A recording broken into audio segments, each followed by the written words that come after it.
10 साल में लिए गए कर्जे कहां खर्च किए गए। वजीर आजम इमरान खान की ज़ेर सदारत 10 साला कर्जाजात का हिसाब किताब लेने के लिए इंक्वायरी कमीशन के TUR से मुतालिक मुशावरती इजलास हुआ, जिसमें वफाकी वज़रा, वजारतों और डिवीजन की खर्च की गई रकूम समेत दीगर बेकायदगियों की तहकीकात कराने का फैसला कर लिया गया।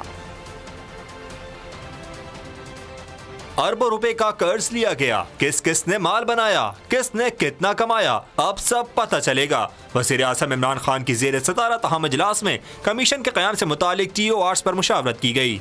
कमीशन इंक्वायरी एक्ट 2017 के तहत कायम किया जाएगा, जिसमें ISI, MI, IB के सीनियर अफसरान कमीशन में शामिल होंगे। 2008 से 2018 तक लिए गए 24,000 अरब के कर्जे की तहकीकात होंगी। कमीशन मुख्तलिफ वजारतों में इस्तेमाल की गई रकम की तहकीकात करेगा। गैर मुल्की सफर, बैरून मुल्क इलाज पर आने वाले अखराजात की तहकीकात होंगी। अवामी रकम का गलत इस्तेमाल करने वालों से पैसा वापस दिया जाएगा। कमीशन में इमरान को फ्रांसिक एक्सपर्ट की खिदमात हासिल करने का इख्तियार होगा। वज़ीर आज़म ने ट्विटर पैगाम में कहा, वक्त आ गया है कि कौम मनी लॉन्ड्रिंग करने वालों की तारीफ करना बंद करे। मनी लॉन्ड्रिंग करके कौम को नुकसान पहुंचाने वाले जमहूरियत की आड़ में पनाह लेने की कोशिश कर रहे हैं। अवाम के पैसे लूटने वालों को कहां ऐसा स्पेशल ट्रीटमेंट दिया जाता है। वक्त आ गया है कि इनके साथ मुजरिमों जैसा सलूक किया जाए। वज़ीर आज़म इमरान खान से सिंध के अरकान कौमी असम्बली ने मुलाकात की, जिसमें इमरान खान ने वाज़ेह किया कि कौमी वसाइल की लूटमार करने वालों का मुकम्मल एहतसाब होगा।